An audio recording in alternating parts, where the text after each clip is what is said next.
Nous sommes dans la continuité de nos enseignements sur la guérison des blessures de l'âme. Et aujourd'hui, je veux vous parler d'une chose très très importante que souvent nous négligeons. Comment éviter les blessures? Parce que ce n'est pas toujours obligatoire que tu sois blessé. Des fois, tu peux éviter des blessures. Il y a des blessures intérieures que nous avons parce que nous avons manqué de sagesse, d'intelligence. Et nous sommes même empalés contre les flèches. C'est-à-dire que tu es allé vers la blessure. C'est toi qui l'as cherchée. Elle n'est pas venue vers toi. C'est toi qui es allé vers les flèches. C'est toi qui es allé vers les lances, les épées de tes ennemis. Nous allons nous tenir debout. Nous allons lire Luc 14, versets 7 à 11. Luc 14, 7 à 11. Un passage important. Il adressa ensuite une parabole aux conviés en voyant qu'ils choisissaient les premières places, et il leur dit: lorsque tu seras invité par quelqu'un à des noces, ne te mets pas à la première place, de peur qu'il n'y ait parmi les invités une personne plus considérable que toi, et que celui qui vous a invité l'un et l'autre ne vienne te dire: cède la place à cette personne-là. Tu aurais alors la honte d'aller occuper la dernière place. Mais lorsque tu seras invité, va te mettre à la dernière place, afin que quand celui qui t'a invité viendra, il te dise: mon ami, monte plus haut. Alors cela te fera honneur devant tous ceux qui seront à table avec toi. Car quiconque s'élève sera abaissé, et quiconque s'abaisse sera élevé. Que Dieu bénisse sa parole. Asseyez-vous, s'il vous plaît. Amen. Comment éviter les blessures intérieures? Nous voyons là un conseil de Jésus-Christ qu'il donne à ses disciples et à ses contemporains parce qu'ils allaient vers les blessures par leur attitude dans les fêtes. Je vais approfondir ça dans le développement du message, mais nous voyons déjà que par cette parabole, Jésus-Christ voulait éviter aux hommes d'être blessés. Ainsi, nous comprenons par cette parabole qu'il est possible d'éviter les blessures intérieures, l'humiliation, parce que cette parabole concerne l'humiliation. Comment éviter d'être humilié en public? Comment esquiver les flèches? Comment éviter les lances, les épées qui atteignent notre homme intérieur? Je vais vous partager 9 principes sur base des Écritures qui vont nous aider à éviter au maximum les blessures. C'est vrai, il y a des blessures inévitables. Ce sont des blessures qui viennent dans nos vies pour nous former, nous tailler, nous façonner. Quoi que tu fasses pour les éviter, elles sont inévitables. Mais il y a des blessures que tu peux éviter. Et d'ailleurs, la plupart peuvent être évitées. La première des choses qu'il faut savoir, pour éviter les blessures de l'âme, ne cherche pas à tout savoir sur toi. Ou ne cherche pas à tout connaître sur ce qu'on dit de toi. Ecclésiaste 7, verset 21. Ne fais donc pas attention à toutes les paroles qu'on dit, de peur que tu n'entendes ton serviteur te maudire. Je répète, ne fais donc pas attention à toutes les paroles qu'on te dit, de peur que tu n'entendes ton serviteur te maudire. L'une des choses qui protège dans la vie, c'est l'ignorance. Que tu le veuilles ou pas, il y aura toujours des gens qui diront des choses méchantes sur toi. Et tu n'es pas obligé de tout connaître, de tout savoir, car l'ignorance protège. Un maître qui veut tout savoir, qu'est-ce que le cuisinier dit, qu'est-ce que le maçon dit, qu'est-ce que le travailleur dit, le chauffeur dit, sera blessé parce que d'habitude, les serviteurs ont tendance à critiquer leur maître. Hier, je suis allé bénir un mariage et quand je suis sorti, j'ai trouvé beaucoup de voitures dehors et les chauffeurs se sont mis en groupe pour causer. Et ils parlaient de qui? Ils parlaient de leur patron. Pendant que leur patron était dans des salles climatisées, eux étaient dehors en train de parler du mal. Et si ces patrons avaient des caméras et tout et entendaient tout, c'est sûr qu'ils n'allaient pas savourer le luxe dans lequel ils étaient. Tu n'es pas obligé de tout savoir. Sur Internet, il y a certaines vidéos qui m'insultent, mais que je n'ouvre jamais. Tu vois le titre, tu sens qu'ici c'est costaud.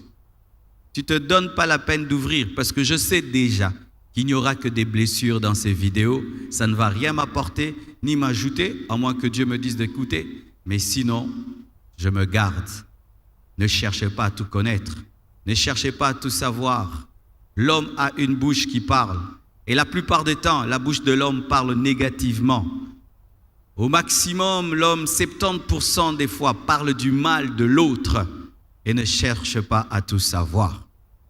J'ai eu une expérience très désagréable dans ma vie qui, jusqu'à aujourd'hui, vraiment me traumatise. Vous savez, avec ces téléphones, des fois, tu es en train de causer avec quelqu'un et il pense avoir éteint alors qu'il a continué à causer. Et une fois, j'appelle quelqu'un, on parle et il a cru qu'il avait éteint, mais il a continué à parler et j'ai entendu. Et quand il parlait, on dit, mais c'est qui que tu viens d'appeler? Oh, c'est Marcelo. Et il m'a donné un nom là. Et moi, j'étais au téléphone, je continuais. Et il a commencé à parler du mal de moi, me dénigrer, pas possible. Après quelque temps, il a coupé. Et là, j'étais encore très, très chaud. Je l'ai appelé. J'ai dit, tu sais, je viens d'entendre tout ce que tu viens de dire sur moi. Tu as cru que tu avais coupé, mais tu m'as appelé comme ceci. Et lui, au lieu de s'excuser, il ajoute encore. Et je vous assure, ça a mis du froid dans notre relation parce que j'avais entendu ce que je ne devais pas entendre parce que la plupart d'entre nous, après avoir éteint, c'est que nous disons et ce que nous disons après avoir éteint. Et je vous assure, dès lors, quand quelqu'un me téléphone, la première des choses que je fais directement, j'éteins. Je coupe vite et je me rassure que j'ai coupé. Pourquoi? Je n'aimerais pas entendre ce que tu dis quand tu as fini de parler. Vous connaissez ces choses-là que les gens disent après avoir appelé. Depuis ce jour, je veille à ne jamais savoir ce que les gens disent après avoir téléphoné parce que j'en ai pas besoin. Tu n'as pas besoin de tout savoir. Et toutes ces personnes qui viennent te dire des choses dont tu n'as pas besoin, il faut les discipliner. On a dit ça sur toi, on a dit ça sur toi. Ça t'avance à quoi lorsque tu sais tout ce qu'on dit sur toi? Est-ce que ça te donne la paix? Ça te donne la joie? Ça te donne la sagesse? Ça te fait avancer dans la vie? Si ça ne le fait pas, bien-aimé, garde ton innocence et ton ignorance qui te donnent la joie et la paix. Amen. Hein? Ne cherchez pas à tout savoir. Deuxième principe. Il faut éviter les personnes qui te blessent gratuitement. Psaume 1, verset 1. La Bible dit ceci. Heureux l'homme qui ne marche pas selon le conseil des méchants, qui ne s'arrête pas sur la voie des pécheurs et qui ne s'assied pas en compagnie des moqueurs. Lorsque tu t'assieds avec un moqueur, vous allez vous moquer des autres. Mais le moqueur, lorsqu'il n'a plus quoi dire sur les autres, il va se moquer de toi. Et je te prie, mon frère, évite une personne qui a toujours tendance à perturber ta journée, à perturber ta joie, à perturber ton bonheur. Tu n'es pas obligé d'être son ami. Dans le domaine de l'amitié, nous avons le droit de choisir nos amis. Et dans le domaine de l'amour, nous sommes obligés d'aimer tout le monde. Aimez tout le monde, mais ne faites pas de tout homme votre ami. Ne fréquente pas tout le temps une maison qui te dénigre et qui te blesse. Même Jésus-Christ lui-même, lorsque Israël l'a blessé, l'a rejeté, il s'est tourné vers nous. Mais si tout le temps, tu fréquentes cette personne qui te démoralise et qui te démoralise et tu lui donnes ton oreille tout le temps, tu seras blessé. Et d'ailleurs, j'ai remarqué, il y a ces personnes qui se donnent le droit de te blesser lorsqu'elles sentent que tu n'as pas de personnalité. Elles vérifient d'abord avant de te blesser. Si elles sentent que vraiment tu n'aimes pas qu'on te blesse, tu vas voir qu'avec toi, elles vont changer la manière de parler. Mais si tu te prends pour un sac de boxe où les gens peuvent faire des entraînements, tu verras cette personne avec toi avoir une manière de parler, de se comporter remplie de dénigrement parce qu'elle ressent en toi que tu acceptes qu'on te blesse bêtement. Ainsi, tu vas voir avec la personne A, elle est respectueuse. Avec la personne B, elle dénigre parce qu'elle ressent en toi que tu es capable de revenir et de revenir à un endroit où on ne fait que te mépriser, te diminuer et te blesser. Évite les personnes qui te blessent gratuitement. Ne tombe pas dans la haine. Il ne faut pas les haïr, mais ne présente pas ton cœur tout le temps à quelqu'un qui ne fait que te décourager. Je te parle de mon projet une fois, et puis tu me décourages. 2 fois tu me décourages, 3 fois tu me décourages. Je t'en parlerai plus. Je parlerai à quelqu'un qui va m'encourager. Je te demande de me donner un conseil, tu m'insultes en me donnant des conseils. 1 fois, 2 fois. Mais non, j'irai chercher quelqu'un d'autre qui va me donner des conseils respectueusement. Je te parle de mes faiblesses et puis tu vas les répandre partout. Non, j'en parlerai à quelqu'un d'autre qui va les cacher et qui va prier pour moi. Ça, c'est ton droit. Alléluia, c'est ton droit. Ce n'est pas parce que tu es chrétien que tu vas exposer ton cœur. Blessez-moi, voici un cœur disponible. Non, Dieu n'a pas dit cela. Amen. C'est pourquoi Dieu n'appelle pas tout le monde son ami. C'est pourquoi Dieu ne se révèle pas à tout le monde. Il se révèle à ses intimes. Alléluia. Évitez ces personnes. Et il y a des personnes qui dans ta vie ont le nom d'amis, mais qui doivent quitter ce rôle d'amis et devenir des connaissances, des camarades de classe et tout le reste, mais ne pas être des amis. Parce qu'un ami accentue ton bonheur, transforme ta vie, te donne la joie, la paix. Il fait partie de ton équipe, mais si c'est toujours ton ami qui te blesse et qui te dénigre, ce n'est pas ton ami, c'est une connaissance. Troisièmement, il faut éviter toute rivalité. Jean 3, verset 25 jusqu'au verset 31. La Bible dit, « Or, il s'éleva de la part des disciples de Jean une dispute avec un juif touchant la purification. Ils vinrent trouver Jean et lui dirent, « Rabbi, celui qui était avec toi au-delà du Jourdain et à qui tu as rendu témoignage, voici il baptise et tous vont à lui. » Jean répondit, « Un homme ne peut recevoir que ce qui lui a été donné du ciel. Vous-même m'êtes témoin que j'ai dit, je ne suis pas le Christ, mais j'ai été envoyé devant lui. Celui à qui appartient l'épouse, c'est l'époux. Mais l'ami de l'époux, qui se tient là et qui l'entend, éprouve une grande joie à cause de la voix de l'époux. Aussi cette joie qui est la mienne est parfaite. Il faut qu'il croisse et que je diminue. Celui qui vient d'en haut est au-dessus de tous. Celui qui est de la terre est de la terre, et il parle comme étant de la terre. Celui qui vient du ciel est au-dessus de tous. » Acclamons cette parole de Jean-Baptiste. Alléluia. La rivalité.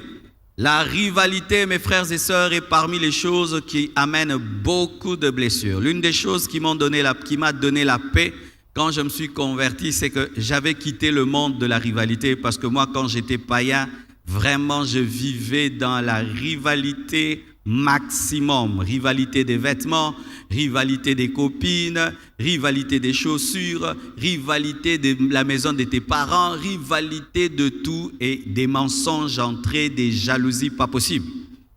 Je me souviens quand j'étais païen, le matin je pouvais me réveiller et puis je porte une culotte et je porte des babouches et je ne m'habille pas très bien. Vous savez pourquoi? Parce que je vous laisse vous habiller avant moi. Comme ça je peux calculer le niveau. Ouais. Donc je suis là en culotte, là, je vous regarde et puis vous vous habillez bien. Alors vers 16h, 17h, je m'habille en fonction de vous. Et quand je me suis habillé, je fais 2 tours dans le quartier, au coin et au coin et au coin. Et puis je rentre devant chez nous, je vous boude tous. Ouais.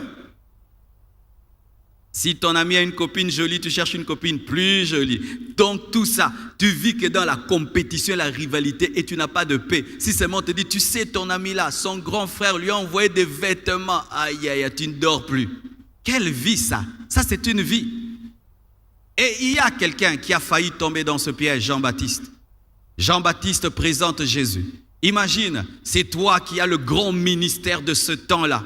Tout le monde vient auprès de toi pour être baptisé. Et dans ta foule, il y a un jeune homme aussi qui vient. Et tu parles de lui, et tu témoignes de lui. Et ce jeune homme disparaît, il va dans le désert. Mais c'est toi qui as le grand ministère. Mais quelques jours après, tes fidèles viennent, tes collaborateurs viennent et te disent, tu vois le jeune homme là qui a commencé le ministère après toi, celui que tu as présenté, il a maintenant une plus grande église que toi et tout le monde va vers lui. La plupart des temps, qu'est-ce qu'on fait? Comment on va faire pour le casser? Comment on va faire pour ramener les fidèles à nous? Mais écoutez la réponse de Jean-Baptiste, l'homme ne reçoit que ce qui lui est envoyé du ciel. Il est plus grand que moi, il est plus puissant que moi. Lui, c'est l'époux, moi je suis son ami. Et moi, je me contente que d'entendre la voix de l'époux.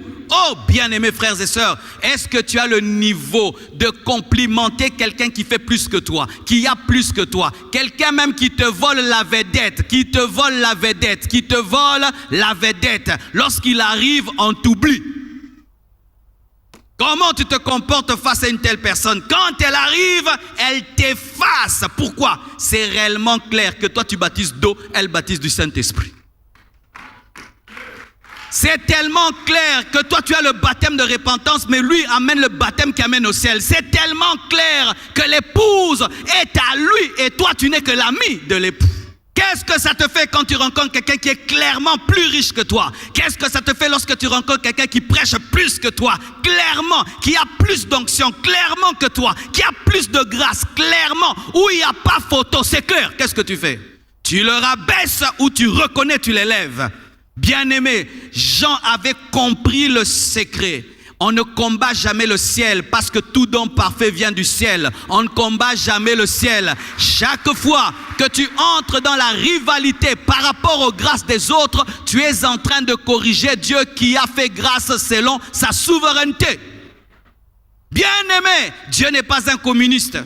Regardez vos visages. Vous avez tous des yeux, tous des nez, mais vous êtes tous différents. Tous différents. Bien-aimé, je suis devant, je vois. Vous êtes tous différents.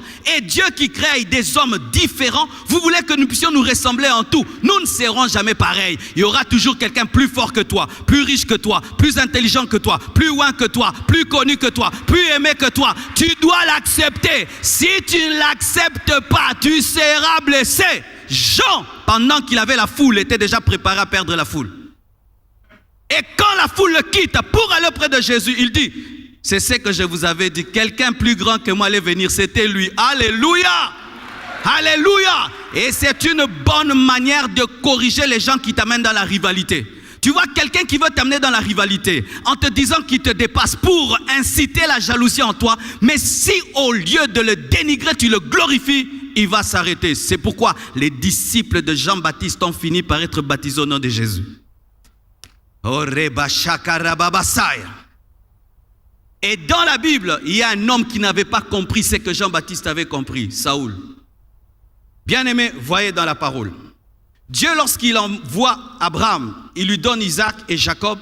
Parmi les fils de Jacob, il y a un, Judas, à qui Dieu donne la royauté. Il lui révèle qu'il va engendrer des rois. Mais Judas commet un péché qui retarde la bénédiction. Au lieu que le premier roi vienne de Juda, le premier roi, Saoul, est venu de Benjamin. Alléluia. Et Saoul est roi, non par Juda, le plan parfait de Dieu, mais par Benjamin, la volonté permissive de Dieu. C'est pourquoi lorsque on a oint Saoul, on n'a pas utilisé une corde, mais on a utilisé une fiole. La fiole est créée par les hommes, mais la corde est créée par Dieu. David est oint avec une corne, mais Saoul est oint avec une fiole. Mais celui qui reçoit l'onction de la fiole, lorsqu'il voit celui qui a reçu l'onction de la corne, combat la corne alors que la corne est supérieure à la fiole, parce que la corne est créée par Dieu, mais la fiole est créée par les hommes. Il combat ce qu'on ne combat pas. Il a l'onction de la fiole, l'onction de Benjamin, qui est l'onction d'un attendant, car Dieu finit par rentrer auprès de Judas, parce que c'est à Judas qu'il avait promis. Mais celui qui est oint en attendant combat celui qui devait être oint définitivement. Voilà maintenant. Il reçoit l'onction de la corne. Et avec cette onction, il commence à terrasser des lions, terrasser des ours.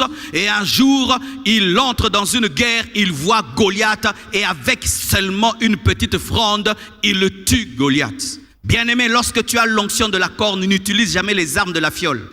Lorsque Saoul lui donne les armes de la fiole, il les essaie, il dit alléluia, et il rentre dans les instruments de la corne et il tue Goliath. Mais quand il tue Goliath, il n'a jamais poussé les femmes à chanter pour lui. Mais les femmes maintenant commencent à chanter. Les femmes vont en studio et enregistrent une chanson. Le refrain de la chanson, c'est quoi? David 10 000, Saoul 1000. Et David 10 000, Saoul 1000. David 10 000, Saoul 1000. Et Elders, David 10 000, Saoul 1000. David 10 000, Saoul 1000. Et la chanson entre dans le palais du roi et le roi est assis sur le trône, mais il entend le peuple chanter pour quelqu'un d'autre. Il dit, ils m'ont donné la dîme de David. Il ne lui manque plus que le trône. Et c'était prophétique. Il ne lui manquait plus que le trône. Mais tu ne dois jamais combattre un homme pour lequel on chante parce qu'il n'a jamais poussé les femmes à chanter. Mais les femmes, prophétiquement, ont senti que c'est lui le véritable roi. Il a une onction supérieure.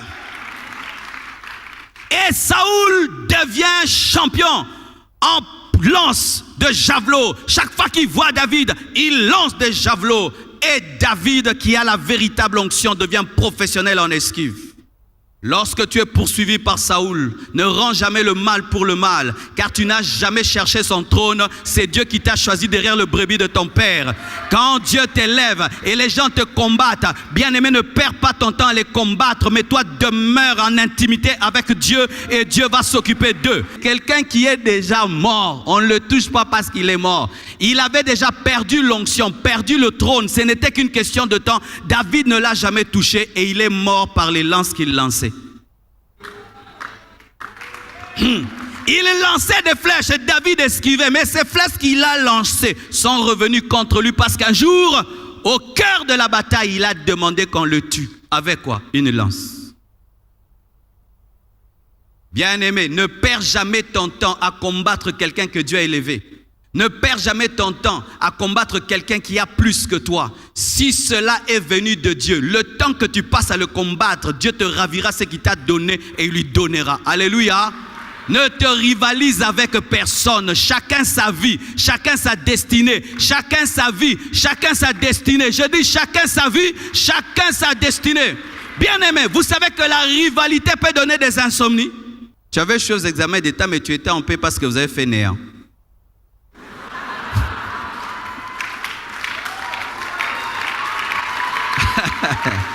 Tu sais pourquoi? Tu avais dormi en paix parce qu'il n'y avait pas de concurrence. Vous tous étiez néants. Mais une fois encore, tu allais dans une autre école. Tout le monde avait réussi. Même le plus bête de l'école, sauf toi. Là, tu n'as plus dormi. Pourquoi? La compétition. Ne te rivalise à personne. Tu seras blessé tous les jours. Je t'assure. Parce que Dieu bénit qui il veut. Il élève qui il veut. Alléluia. Quand il veut. Et tu vas vouloir tuer David alors qu'il n'a jamais cherché. Il n'a même jamais prié pour devenir roi à ta place. C'est Dieu qui l'a choisi. Pendant qu'on le choisit, il était derrière les brebis. Donc il n'avait même pas une idée politique. Il voulait seulement devenir un grand berger. Quatrième chose. Si tu veux éviter les blessures intérieures, évite de blesser les autres.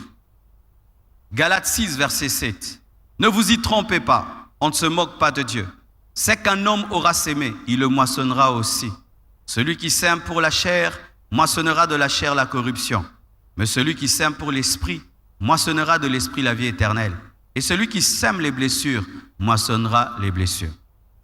Pourquoi ce frère ou cette sœur, cette personne-là t'a blessé? Peut-être tu l'as cherché. Ah oui, car des fois c'est nous qui cherchons.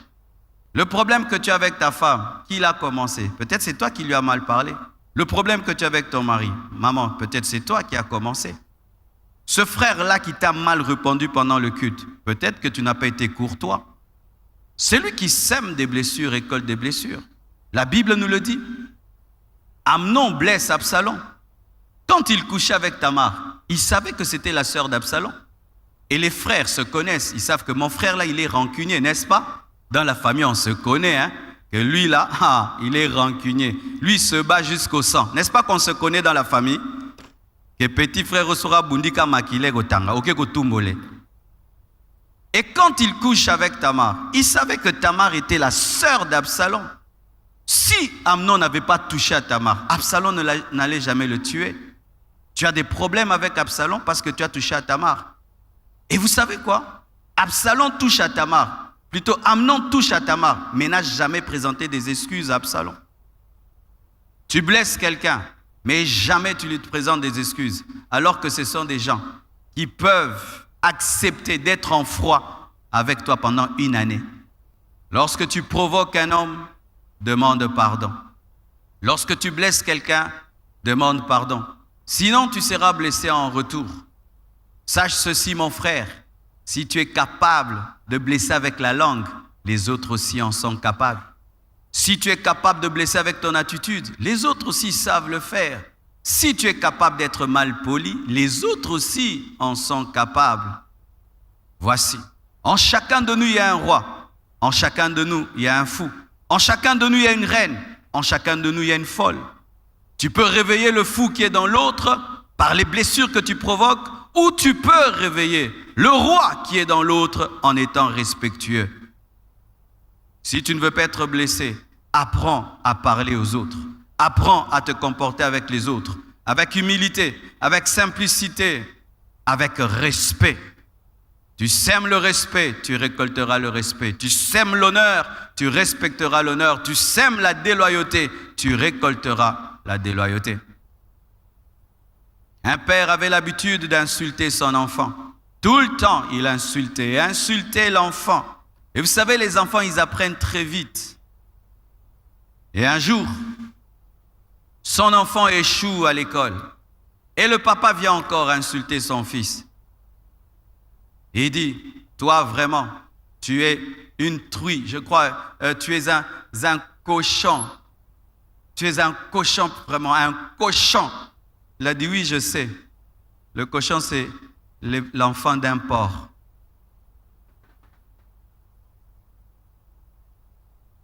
Vous avez compris, hein? Il a dit, si je suis cochon, c'est parce que tu es mon père. Parce que si tu étais intelligent, j'allais être intelligent. L'enfant que tu insultes là, il peut aussi t'insulter, papa. Il a une bouche. L'enfant que tu tapes tous les jours, un jour, il peut te taper. Vous pensez vraiment que mon enfant peut arriver à me tabasser pour rien? Je suis l'oracle, me tape. Non, je dois créer quelque chose en lui pour l'amener à ce niveau-là, à moins qu'il soit vraiment voué à l'ennemi. Tes enfants te tapent, t'insultent. Ils ont appris ça où? Alléluia. Frères et sœurs, et j'ai remarqué dans l'église, il y a de telles personnes qui n'ont que faire des autres. Vous savez, moi j'étais protocolaire avant de devenir pasteur et tout le reste. Et je recevais les gens à la porte. Et j'ai remarqué qu'il y a des gens qui viennent que pour blesser les gens. Tu l'attends avec joie. Il est déjà assis à Zouakikanda. Il est décidé de s'asseoir là où il veut. Même si tu lui présentes la droite, il va s'asseoir à gauche. Est-ce que vous avez compassion de ces protocolaires? Mets-toi à la place d'un protocolaire. Devant tout le monde, tu fais ça. Et le monsieur va là-bas. Et toi, tu as fait ça. Comment tu vas ramener comme ça? Oh ça. Comment tu vas faire? Et vous savez ce que j'avais fait? J'avais répertorié ces personnes qui viennent à l'église pour blesser les autres. Et quand tu arrives là, je te regarde, choisis ta place tout seul. Moi, je ne vais pas perdre mon temps à donner la place à quelqu'un qui choisira tout seul. Et bizarrement, ces personnes qui n'aiment pas accepter les places qu'on leur donne, attendre quand même qu'on leur donne. Comme ça, si tu dis gauche, il va à droite. C'est un plaisir. Mais un jour, tu risques de rencontrer un protocolaire qui s'est converti hier, baptisé hier. Il est encore frais. Ay, papa, yonde bando qui pasteur à terre. Poanine. Vous avez la porte d'entrée.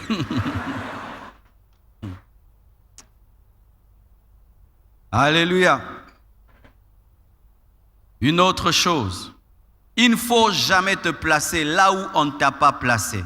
Et c'était le passage que j'avais donné. Ne te place jamais où on ne t'a pas placé. Jésus-Christ révèle ceci. Vaut mieux lorsque tu vas dans une fête que tu t'assieds derrière et que celui qui t'a invité, ton hôte, puisse dire que tu as de la valeur à ses yeux et que lui puisse décider que tu puisses t'asseoir devant. Au lieu qu'on te dise, cher ami, cette place n'est pas à toi, c'était pour l'autre ami de l'hôte. Ne te place jamais là où on ne t'a pas mis, que ce soit dans les cœurs des autres. Est-ce que ton ami là t'a dit que tu étais son meilleur ami? Non, mais tu dis partout, je suis son meilleur ami, je suis son meilleur ami. Est-ce qu'il t'a déjà dit que tu es son meilleur ami? Même dans l'église, des fois, on a des problèmes. Quelqu'un seulement dans sa tête se dit qu'après le pasteur, c'est moi. Est-ce que je t'ai déjà dit? Nous deux, on a déjà causé. Et je t'ai dit qu'après moi, c'est toi. Je ne t'ai jamais dit. Mais il y a des gens qui pensent et qui le disent même. Ah, dans cette église-là, ben après le pasteur, c'est moi. On te l'a dit, on ne t'a pas dit. Un frère est gentil avec toi à l'église. Il t'aide à porter ton sac et tout. Tu vas répandre partout qu'il va t'épouser. Il te l'a dit. Il ne t'a pas dit. La sœur te sourit après le culte. Quand le pasteur dit salut le voisin de gauche, de droite, elle te sourit. Et tu dis c'est la femme de ma vie. Elle te l'a dit. Elle ne t'a pas dit. Quelqu'un ne te fait aucune promesse, mais toi-même tu déduis. Tu déduis qu'il t'a promis, mais il ne t'a pas promis, mais tu déduis. Et puis tu es blessé. Ne te place jamais là où on ne t'a pas placé.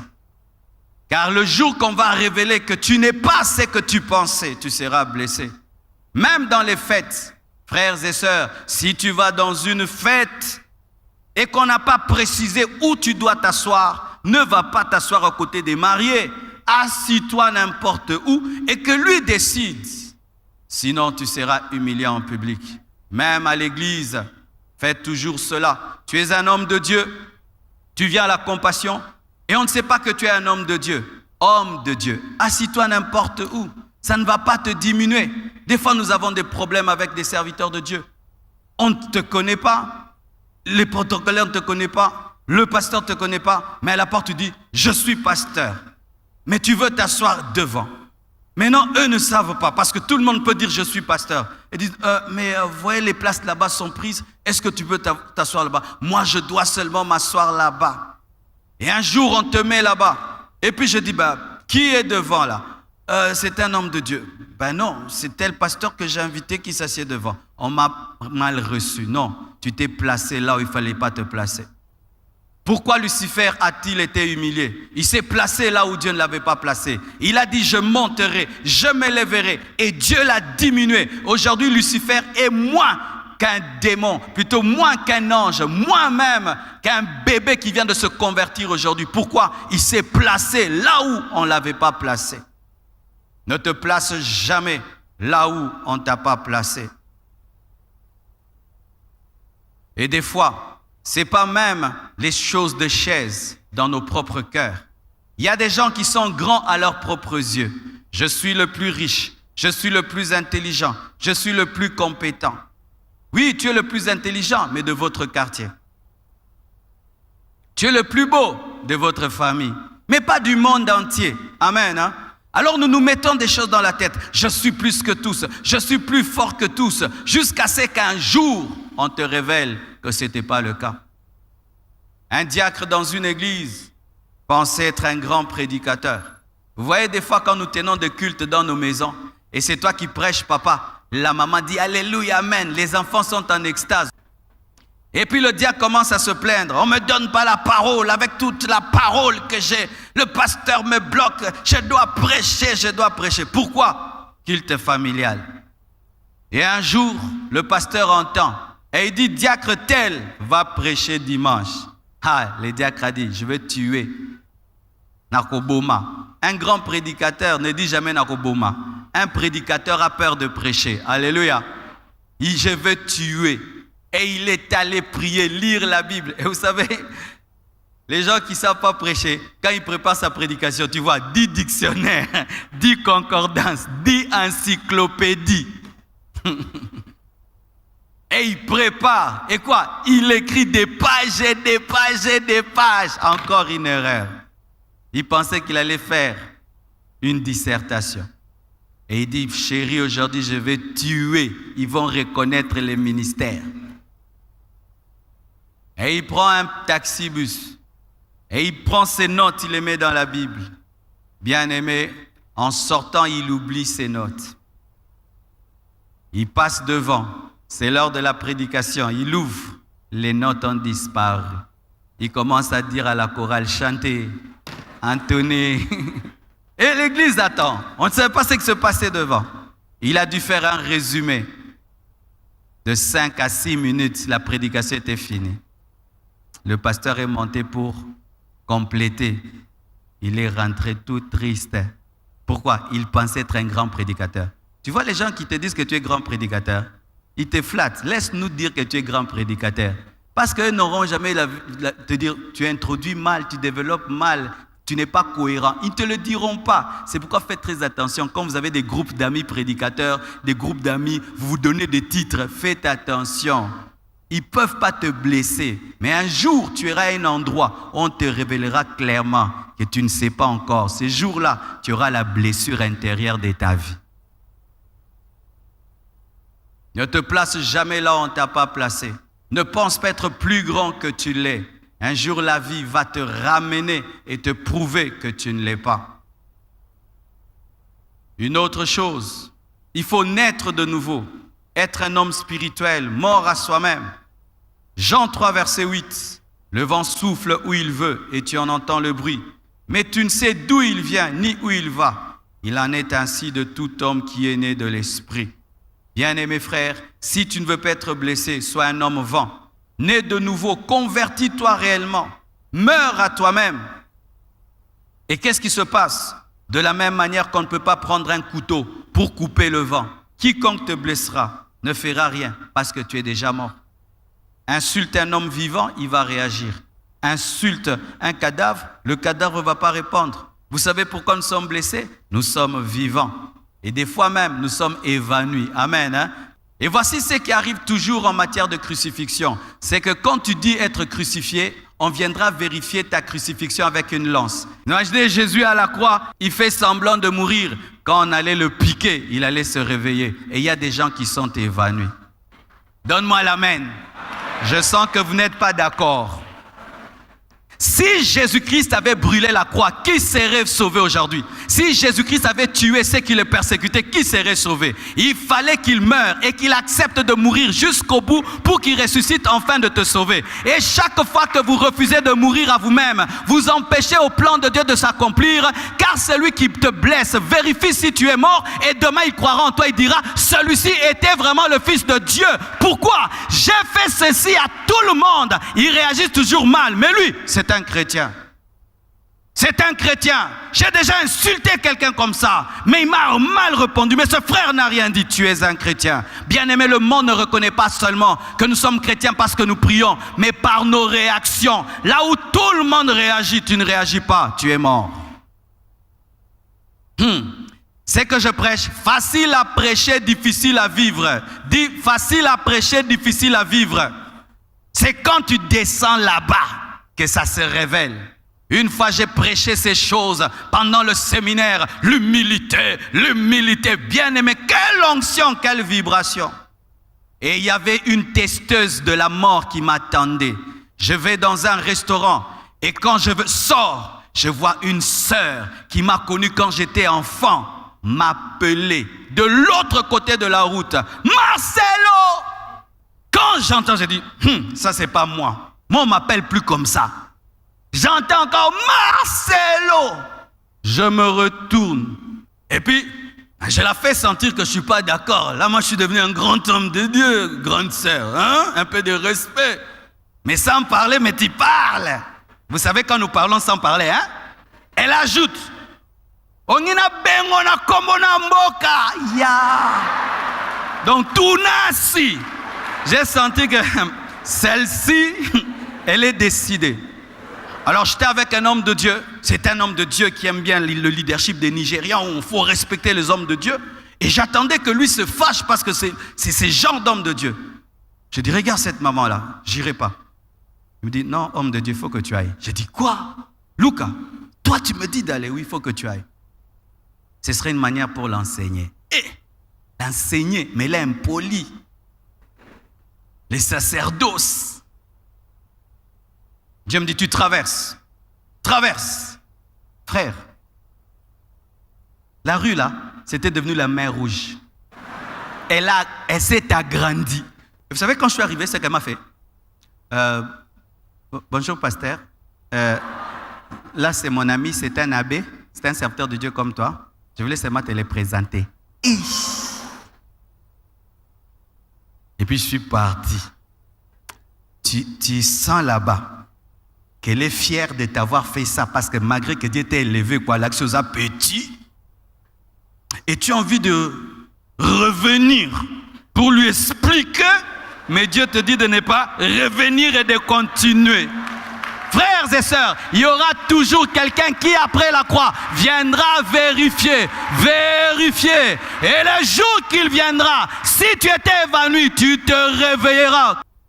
Frère, toi dans le monde, tu allais me rencontrer. Où? Toi, moi. Ce sont les églises qui vous aident à nous rencontrer. Orgueilleux, hein? Donc, nous avons la grâce de prier avec toi dans la même église, hein? C'est ça, hein? Nous avons la grâce, de prier avec toi dans une même église. Il y a des gens comme ça, quand ils entrent ici, tu sens vraiment qu'ils nous font trouver grâce de leur présence. Ils dégagent ça. Un jour, Dieu t'enverra un impoli qui n'a que faire de ton rang social, de tes titres, qui te traitera comme un homme sans tenir compte de ce que tu es. Et ce jour-là, Dieu te révélera à toi-même que malgré que tu te dis chrétien, tu n'es pas mort et tu auras la blessure de ta vie. Car il y a des gens qui ne respectent jamais l'onction, mais qui nous parlent en deçà de l'onction et de nos titres. Il y en a toujours. Oh, donne-moi un amen, je vais parler. Vous tous qui élevez, onction, élevé, richesse, grand homme, grande femme, il y a une catégorie d'hommes qui ne traitent jamais les hommes en fonction de leur titre. Ce sont les testeurs du brisement. Tout le monde tremble devant toi. Une telle personne te rappelle que tu n'es qu'un humain, un humain.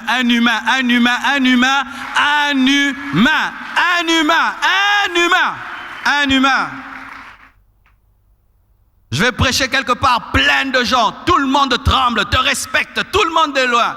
Mais quelqu'un qui t'a connu dans l'enfance, il n'a que faire du protocole, il court seulement, il m'embrasse comme ça. Tout le monde est pétrifié. Tu vas faire quoi? Non. Parce que même si tu es le roi des rois, le seigneur des seigneurs, tu ne vas pas t'enterrer toi-même.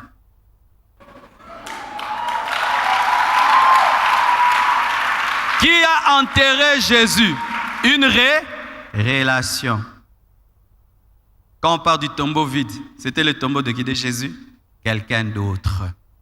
Bénissez Dieu pour ces personnes qui, des fois, ne vous traitent pas selon votre niveau. Enfin, des fois, de titiller votre orgueil pour que tu saches si tu es mort ou si tu es vivant, parce qu'un vrai mort ne réagit jamais. Alléluia, ne réagit jamais. Une autre chose, il faut être prévoyant. Il faut voir la blessure avant qu'elle ne vienne. Proverbe 22, verset 3. L'homme prudent voit le mal et se cache, mais les simples avancent et sont punis. Quand on parle du simple, ce n'est pas un homme humble, c'est un homme sans sagesse. Frère, sœur, tu sais pourquoi des fois tu es blessé?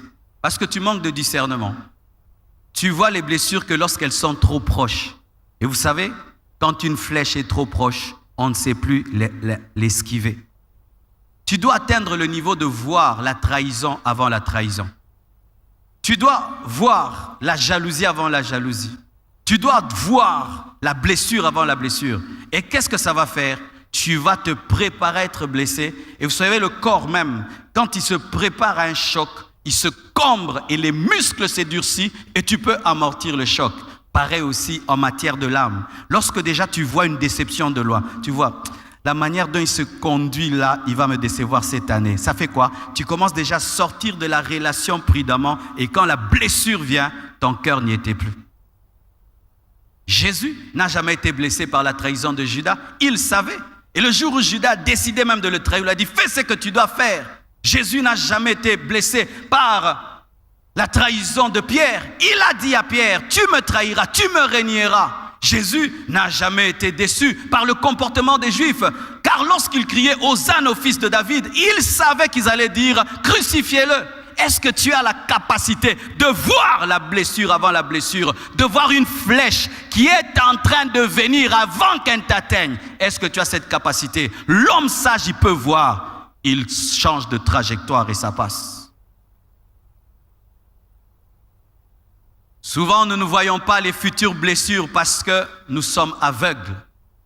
Car Dieu révèle toujours à ses enfants les grands chocs qui viennent. Mais souvent, nous y mettons tellement d'émotions que nous ne voyons pas. Quelqu'un qui va te décevoir dans la vie et te faire vraiment pleurer. Si tu es un homme spirituel, Dieu va te le montrer. Dieu va te le faire sentir. Bien-aimé, il y a des gens dans ma vie, je sais, qu'elles me blesseront, je sais. Ça fait partie de mon école et je suis déjà prêt. Le jour que la personne dira des choses, je savais déjà que tu allais le faire. Pourquoi? Je vois comment tu te comportes déjà maintenant et je peux voir la trajectoire. Tu finiras par me blesser. Je sais et je sais. Et comme je sais là où ça finira, déjà mon cœur n'est plus là-bas. Je l'ai déjà enlevé. Les jours que tu arrives là pour me blesser, mon cœur n'est plus là. J'avais déjà vu comment tu finiras. Des fois même dans le domaine de mariage. Certains vous pleurez dans vos mariages parce que vous avez refusé de voir. Dieu t'avait déjà montré que cet homme allait te faire souffrir. Tu avais vu dans les fiançailles. Mais malgré ça, tu l'as épousé.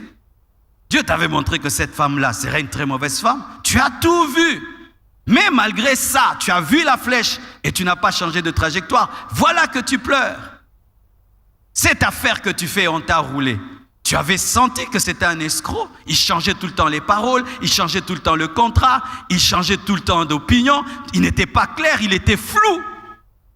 Il mentait déjà, mais malgré ça, tu as fait des affaires avec lui. Et aujourd'hui, tu pleures, il t'a escroqué. Mais il y avait déjà des signes avant-coureurs qui révélaient que tu allais être blessé. L'homme sage voit le mal et il se cache. As-tu cette capacité de voir la blessure avant la blessure? La Bible dit, armez-vous de la pensée de souffrir. Celui qui s'arme de la pensée de souffrir ne souffre pas parce qu'il savait que la souffrance arriverait. Vous êtes avec moi? Il ne faut pas être naïf, huitièmement, mais prudent comme un serpent. Tu dois être prudent avant de donner ta confiance à quelqu'un. Bien-aimé, la Bible dit dans Proverbe 14, verset 15, « L'homme simple croit tout ce qu'on dit, mais l'homme prudent est attentif à ses pas. » Nous sommes souvent blessés. Pourquoi? Nous donnons notre confiance aux gens sans les tester. Il faut aimer tout le monde, mais pour ce qui est de la confiance, il faut tester quelqu'un. Après le culte, tu vas faire une affaire avec quelqu'un de 10 000 $, mais tu ne le connais pas. Parce que c'est un frère. Tu donnes ta confiance aux gens facilement. Tu révèles tes secrets aux gens facilement. Tu rencontres quelqu'un aujourd'hui et tu lui dis tout facilement. Quelqu'un peut venir dans ta maison facilement. C'est seulement au Congo, bien-aimé, que du jour au lendemain, nous recevons les gens chez nous et nous leur donnons nos adresses. Ailleurs, tu peux rencontrer quelqu'un. Pendant des années, jamais tu n'as vu sa maison. Vous vous rencontrez au restaurant jusqu'à ce qu'il aura confiance en toi. Mais du jour au lendemain, tu appelles quelqu'un, mon ami intime. Du jour au lendemain, nous nous disons tout. J'ai totalement confiance en lui. C'est pourquoi tu es blessé. Jésus-Christ, le Fils de Dieu, avant de confier à Pierre l'Église, l'a formé pendant 3 ans. L'a obligé d'attendre le Saint-Esprit dans la chambre haute. C'est alors qu'il est devenu un grand apôtre. Combien de temps tu passes pour éprouver les gens auxquels tu veux donner la confiance? Je vois des fois des gens qui viennent. Pasteur, je veux ouvrir votre extension dans telle province et dans telle province. Mais je ne t'ai pas formé. Comment je vais envoyer quelqu'un que je n'ai pas formé? Je ne te connais pas. Toi, tu veux ouvrir une extension de l'Église Compassion. Mais moi, je ne sais pas quelle est ta doctrine, quelle est ta vision, quel est ton passé. Tu dois t'asseoir au banc pendant 4 ans, 5 ans, même 7 ans, jusqu'à ce qu'on soit sûr de qui tu es. Là, on peut t'envoyer. C'est seulement les personnes simples qui donnent leur nom aux autres facilement, qui donnent leur confiance facilement. Des gens qui ont des fiançailles d'1 mois. Tu signes un contrat que tu n'as pas bien lu. On te donne un contrat, tu es paresseux de lire les tout, tu signes directement. Et puis après, tu avais vendu ta maison dedans. Tu es blessé parce que tu donnes facilement ta confiance. Seuls les enfants le font, mais pas une personne qui connaît Dieu et qui a la maturité. Terminons. 9e, si tu ne veux pas être blessé, tu ne dois pas attendre l'amour des autres, attendre la reconnaissance des autres, attendre la perfection des autres. Tu ne dois pas être très exigeant envers les autres, mais envers toi-même. Tu ne dois pas attendre qu'on te rende l'appareil lorsque tu fais le bien. Luc 14, verset 12 à 14. Il dit aussi à celui qui l'avait invité, lorsque tu donnes à dîner ou à souper, n'invite pas tes amis, ni tes frères, ni tes parents, ni des voisins riches, de peur qu'ils ne t'invitent à leur tour et qu'on te rende l'appareil. Mais lorsque tu donnes un festin, invite des pauvres, des estropiés, des boiteux, des aveugles, et tu seras heureux de ceux qui ne peuvent pas te rendre l'appareil, car elle te sera rendue à la résurrection des justes. Acclamons la parole.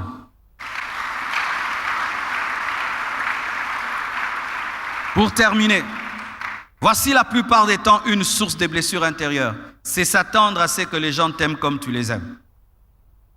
Comme je donne, on me donnera. Comme je donne, on me dira merci. Comme je donne, on va m'aimer. Ce n'est pas écrit, mes frères. Faites le bien sans attendre qu'on vous rende l'appareil. Lorsque tu attends les merci, les reconnaissances, l'amour, bien-aimé, tu arrêteras de faire le bien. Parce que l'homme, la plupart des temps, est un ingrat. L'homme, la plupart des temps, se concentre sur le mal que sur le bien. Tu peux aider un homme 10 fois. À la 11e fois, tu dis « je ne peux pas ». L'homme oublie toutes les 10 fois que tu l'as aidé. L'homme est ainsi. L'homme, des fois même, te demande avec hargne, mais oublie de dire merci. Il y a des hommes comme ça, c'est terrible. Amen. Hein? Il te dérange pendant 1 mois. Aide-moi, aide-moi, aide-moi, aide-moi, aide-moi. Quand tu l'aides, il l'utilise et il oublie de revenir te dire merci. Et si tu attends l'amour des autres, tu seras blessé. N'attends pas, même dans cette église, qu'on t'aime. Amen. Tu seras blessé. N'attends pas dans cette église qu'on te fasse le suivi. Tu seras blessé. N'attends pas qu'on te salue après le culte, tu seras blessé. Mais toi, tu dois saluer. Toi, tu dois faire le suivi. Toi, tu dois t'intéresser aux autres. Ne soyez pas dur avec les autres. Ne soyez pas exigeant avec les autres, mais soyez exigeant envers vous-même. Je n'ai pas le droit de te blesser, mais toi, tu peux me blesser. C'est comme ça que je fonctionne. Si je m'attends à ne jamais te blesser et je te donne la permission de me blesser, tes blessures ne vont pas me faire mal. Voyez un homme, il devient médecin et il travaille dans une maternité. Qu'est-ce que les médecins ne voient pas quand ils font accoucher les femmes? Les femmes les insultent, les griffent, les pincent, disent n'importe quoi. Tu vois, le médecin est tout calme. Maman, respire. Yo! Maman, respire. Maman, respire. Vous savez pourquoi? Le médecin ne se fâche pas parce qu'il dit, elle a tellement mal qu'elle m'insulte. Il donne un échappatoire au patient pour ne pas haïr le patient. Mais si le médecin prend au sérieux ce que la femme dit, mais pourquoi il est compréhensif? Parce qu'il se dit, une femme enceinte a très mal et c'est normal. Faites cela aussi. Quelqu'un te blesse, tu dis, c'est pas lui, c'est le diable. Quand tu ne veux pas être blessé, quelqu'un te fait le mal, voici comment tu peux faire pour ne pas le haïr. Il s'est mal réveillé aujourd'hui. C'est un homme bien, mais aujourd'hui il s'est mal réveillé. Alléluia! Quelqu'un te blesse, tu dis, c'est pas sa faute, en soi on l'avait mal éduqué. Alléluia! Quelqu'un te blesse, tu dis, ça doit être les blessures intérieures qui le poussent à me blesser. Ça t'aidera. Mais si tu traites l'homme tel qu'il est, tu ne peux pas l'aimer. L'homme a trop de défauts, frère. Pour aimer un homme, il faut lui trouver des qualités même quand il n'en a pas. Mais toi, tu ne dois pas blesser quelqu'un. Si tu blesses, tu dois pleurer. Si tu fais le mal, tu dois pleurer. Mais si quelqu'un te fait le mal, c'est normal. Moi, je ne dois pas être ingrat. Mais si tu es ingrat, c'est normal pour moi. Ainsi, tu comprendras les choses. Il y a une sœur dans cette église qui me fait toujours du bien. Chaque fin du mois, cette sœur me flash $200 d'unité. C'est beaucoup, mes frères. À cause d'elle, je ne sais pas qu'est-ce que c'est qu'une cabine. Mais vous savez que ce mois-ci, elle m'a flashé, j'ai oublié de dire merci. Même moi, je n'ai pas oublié de dire merci. Mais est-ce que je suis mauvais? Je suis débordé. Débordé que je ne sais pas dire merci. Voici ce que tu peux faire. Si tu fais du bien à quelqu'un, il ne te dit pas merci, dis il est débordé. Alléluia. Parce que pour de vrai, je suis débordé et je dis je vais lui écrire. Mais des fois, tu vas dans ton téléphone, 100 messages, WhatsApp, 70 messages. Tu réponds et puis tu oublies de lui dire merci. 1 semaine, 2 semaines, 3 semaines. La personne là aussi, elle est débordée. Ne vous donnez pas les raisons pour cesser d'aimer, mais donnez-vous tout le temps des raisons pour continuer à aimer. Que Dieu vous bénisse abondamment.